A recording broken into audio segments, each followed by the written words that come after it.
Creative video editing এর 22 নম্বর পর্বে সকলকে স্বাগতম জানাচ্ছি। আজকে আমরা মোস্ট ইম্পর্টেন্ট একটি অধ্যায় সম্পর্কে জানবো, যেটাকে আমরা মোটামুটি সকল কাজেই ব্যবহার করতে হয়। আমরা যখন সাউন্ড রেকর্ড করার সময় আশেপাশের কিছু শোঁ আওয়াজ আসে অথবা কিছু নয়েজ আসে। এই শোঁ আওয়াজ যেটা আসে সেটাকে আমরা নয়েজ সাধারণত বলি। সেই নয়েজটা কীভাবে রিমুভ করতে হয়। যদি একটি ভিডিওর মধ্যে নয়েজ থাকে তাহলে ভিডিওটা দেখতে খুবই খারাপ লাগে এবং বোরিং ফিল হয়। তো এই ভিডিও থেকে নয়েজটা রিমুভ করার জন্য আমাদের বিভিন্ন সময় বিভিন্ন পদক্ষেপ নিতে হতে পারে। তো আমরা এই ভিডিওতে সাধারণত নয়েজটা রিমুভ করে রাখবো, কারণ এই বোরিং ফিলটা যাতে না হয়। তো এর জন্য আমি 20 নম্বর পর্বটা, আজকে যেহেতু আমরা মোটামুটি 22 নম্বর পর্ব শুরু করছি, তো আমরা মোটামুটি 20 নম্বর পর্ব থেকে আমি ভিডিওটা নিয়ে এসেছি এবং সেখান থেকে সাউন্ডটা নিয়ে এসেছি। কারণ পুরাতন ভিডিও হলে সাউন্ডটা দেখতে হয়তো ভালো লাগে বা সাউন্ডটা একটু বুঝতে পারবেন, যে আগের সাউন্ড আর এখনকার সাউন্ড একটু বুঝতে পারবেন। তো এর জন্য আমি নিয়ে এসেছি টাইমলাইনে। তো এখান থেকে জাস্ট ইফেক্টে আমি চলে যাই, যেহেতু আমার ইফেক্ট ব্যবহার করতে হবে। তো ডিনয়েজের নাম এর আগেও আমরা শুনেছি, ডিনয়েজ এর আগেও আমরা ব্যবহার করেছি। এর আগে একটি ভিডিওতে আমরা কিন্তু ডিনয়েজের কাজ দেখিয়ে দিয়েছি, কিভাবে ডিনয়েজ ইউজ করতে হয়, কিভাবে ডিনয়েজের কাজ করতে হয়। অডিও ইফেক্টে গেলে ইফেক্ট থেকে অডিও ইফেক্টে যদি যাই, তাহলে এখানে ডিনয়েজ একটি অপশন পাওয়া যাবে বা ডিনয়েজের একটি ফিল্টার পাওয়া যাবে, যেটি ইফেক্টটাকে বলা হয় ডিনয়েজ। তো ডিনয়েজটা আমরা একটু খুঁজে বের করে নিই। আর যদি মনে করেন যে না, আমার খুঁজতে সমস্যা হচ্ছে বা আপনি খুঁজতে পারবেন না, তাহলে এখানে সার্চ বার আছে, সার্চ বারে সার্চ দিয়েই আপনি পেয়ে যাবেন। তো আমি ডিনয়েজার পেয়েছি, এই ডিনয়েজ। তো এই ডিনয়েজটা জাস্ট অডিওর উপরে এসে বা ছেড়ে দেওয়া মাত্র দেখুন যে আমার ডিনয়েজের একটি অপশন চলে এসেছে। এটি প্রথমে আমি বাইপাস করে বা না থাকাকালীন একবার সাউন্ডটা শোনায় দেখায় দিই যে কেমন সাউন্ডটা আসছে। তো এর মধ্যে কি করি, একটা এক্সাম্পল দেই। তো আমি সাপোজ আমি ব্রাইটনেস কন্ট্রোলের জন্য করি, যে একটা কিন্তু শোঁ আওয়াজ এখানে আসতেছে। যদি খুব মনোযোগ দিয়ে শোনেন তাহলে হয়তো শুনতে পাবেন, কিন্তু যদি খুব মনোযোগ দিয়ে না শোনেন তাহলে হয়তো সবার শোনার কথা না বা সবার বোঝার কথা নয়। কারণ এর আগে অডিও ইফেক্টের বেলায় আমি বলেছিলাম যে অডিও ইফেক্ট যখন ভিডিওটি করা হয় বা অডিও ইফেক্ট নিয়ে যখন টিউটোরিয়াল সিরিজটি করা হয়, তখন আমি বলেছিলাম যে অডিওতে যারা কাজ করে বা অডিও নিয়ে যারা কাজ করতে চায় বা অডিওর জন্য যারা কাজ করবে বা যখন কাজ করা হয় তখন খুব মনোযোগ সহকারে কাজ করতে হয়। যদি কারো মনোযোগ একটু 19-20 হয় তাহলে কিন্তু অডিওর জন্য সে কাজ করতে পারে না। তো এর জন্য খুব মনোযোগ সহকারে যদি আপনি কাজ করেন বা খুব গুরুত্ব সহকারে খুব মনোযোগ দিয়ে যদি শোনেন, তাহলে বুঝতে পারবেন যে এখানে একটি শোঁ আওয়াজ আছে। যে বাইপাস অপশনটা উঠায় দিলে দেখুন যে সেই শোঁ আওয়াজটা থাকবে না। আর তারপরেও যদি থাকে, তারপরেও কিছু রাস্তা আছে, সেগুলোর কথা আমি বলতেছি। তো আগে এটা প্লে করে দেখে নিই। এটার ব্রাইটনেস হয়তো একটু বেশি আছে, বা ব্রাইটনেস কন্ট্রোলেশন এই ইফেক্টটি আমি ব্যবহার করি। তো এর জন্য আমি কালার কারেকশনে চলে যাই। দেখুন অনেকটা কিন্তু শোঁ আওয়াজ চলে গেছে বা অনেকটাই অপশনের একটু কমতি হয়ে গেছে।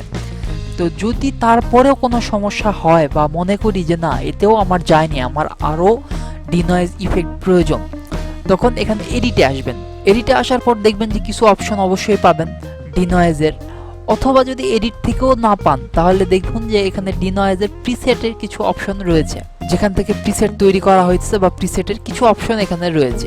এখান থেকে যদি আপনি চেঞ্জ করেন কিছু অপশন, তাহলে কিন্তু আপনার ডিনয়েজ বা নয়েজের রিমুভাল অপশনটা অনেকটা কমে আসতেছে। তো আমরা একবার চেক করে দেখে নেই। আমাদের ইন্টারনাল 1 আছে, আমরা ইন্টারনাল 2তে দেখি। 2তে দেখার পর যদি আমরা একটু প্লে করে দেখি, তো এখানে দেখুন ব্রাইট অ্যান্ড কন্ট্রাস্ট রয়েছে। তো এখানে আরও অনেক মনে হয় একটুখানি কমেছে, যা ছিল তার থেকে একটু হয়তো কমেছে। কিন্তু যদি আবারও 3তে দেই, অনেক কালার রয়েছে বা অনেক অপশন রয়েছে, অনেক পরিমাণে, বললাম তো যে হিউজ পরিমাণে ইফেক্ট রয়েছে। এখানে লক্ষ্য করলে দেখতে পারবেন অনেক সময় অনেক কথা কিন্তু আমার কমে গেছে বা অনেক কথার একটু কম বেশি হয়ে যাচ্ছে, যে আমার কথাগুলো একটু কাটা কাটা আসতেছে। এটা ডিনয়েজের কারণে, কারণ ডিনয়েজ এতটাই ডিনয়েজ করে ফেলেছে যে কথাটাও আমার ডিনয়েজের মধ্যেই তারা ফেলায় দিয়েছে। তো আমরা 5 নম্বরে চলে যাই। যে 5 নম্বর প্রিসেটটা যদি দেখি তাহলে একটু হয়তো গড় করলে বুঝতে পারবেন। এই ইফেক্টগুলো আপনি একটা একটা করে দেখে নিতে পারবেন। মোটামুটি কন্ট্রোলেশনের ব্যাপারটা মোটামুটি সব একই।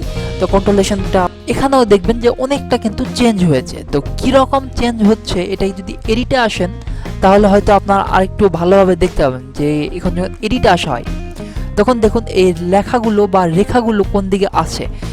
সাপোজ 1-এ যদি থাকে আমার, তাহলে এটা কি পর্যায়ে আছে এবং কি রকম আসতেছে আপনি হয়তো একটু বুঝতে পারবেন লক্ষ্য করলে। এবং যদি 2-এ আসা হয় প্রিসেটে, একটু কিন্তু 19-20 হইতেছে। এরকম 3-4-এ যদি আসা হয় তাহলে কিন্তু লেখাগুলোর কমতি হইতেছে। আবার এখানে কিন্তু কিছু অ্যাঙ্গেল রয়েছে যেগুলো ঘোরানোর জন্য দেওয়া হয়েছে। তো আমরা দেখি কাজ করতেছে কতটুকু।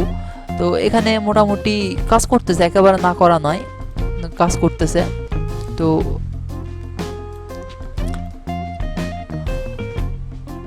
এখানে দেখুন যে 19-20 করতেছি আমরা, মাইনাস প্লাস এরকম একটু 19-20 করা যাচ্ছে। তো আমরা একটু 19-20 করে দেখে নেই। সাপোজ এরকম রাখলাম, প্রিসেটে না রাখে এরকম রাখলাম, রাখার পর এরকম রাখার পর আমি যদি এখানে প্লে করি আবার, আপনারা একটা দেখলে বুঝতে পারবেন। কিন্তু অনেক পরিমাণে ইফেক্ট রয়েছে, এগুলো একটা একটা করে দেখানো আসলেই সম্ভব না। এখানে অনেকটা কিন্তু চেঞ্জের মাত্রা বেড়ে কমে গেছে, আপনারা হয়তো খেয়াল করতে পারবেন। এখানে যখন দেখুন যে 1-এ রাখা আছে তখন একটা মান কিন্তু এখানে পড়তেছে, যখন 2-এ রাখা হইতেছে বা 3-তে আসা হইতেছে এখানে কিন্তু অন্য মান চলতেছে। তো নয়েজের যে ব্যাপারটা, এই ব্যাপারটা আসলে সবাই বুঝতে পারে না। আমি বলেছিলাম যে সবার মাথায় কিন্তু এই নয়েজের ব্যাপারটা আসবে না। আপনি যদি ভালো মানের হেডফোন ইউজ করেন বা গেমিং সাউন্ড বক্স ইউজ করেন, গেমিং সাউন্ড কোয়ালিটি ইউজ করেন, তখন আপনি বুঝতে পারবেন যে কি রকম হইতেছে বা কি রকম ইফেক্টের কারণে কি রকম প্রভাব পড়তেছে। তো এই বিষয় নিয়ে যদি আপনাদের কোনো প্রশ্ন থাকে বা কোনো জানার কোনো বিষয় থাকে তাহলে অবশ্যই কমেন্টে জানাবেন, আমি যত দ্রুত সম্ভব রিপ্লাই দেওয়ার চেষ্টা করব। এবং চ্যানেলটিকে সাবস্ক্রাইব করতে ভুলবেন না, অবশ্যই চ্যানেলটিকে সাবস্ক্রাইব করবেন। বন্ধুদের সঙ্গে শেয়ার করবেন যারা ভিডিও এডিটিং নিয়ে কাজ করতে চায় বা অনলাইনে কাজ করতে চায় বা ইউটিউব ভিডিও বানাতে ইচ্ছুক বা অনলাইনে ভিডিও বানাতে ইচ্ছুক কিন্তু সঠিক গাইডলাইন পাইতেছে না, তাদের সঙ্গে অবশ্যই শেয়ার করবেন। এই ভিডিওটি যদি শুরু থেকে শেষ পর্যন্ত ভিডিওগুলো দেখে কেউ, তাহলে আমি বলতে পারবো নিশ্চিত 100% যে তার ভিডিও নিয়ে বা ভিডিও তৈরি নিয়ে কোনো সমস্যা থাকবে না। ধন্যবাদ সকলকে, দেখা হবে পরবর্তী কোনো ভিডিওতে। আজকের জন্য টাটা।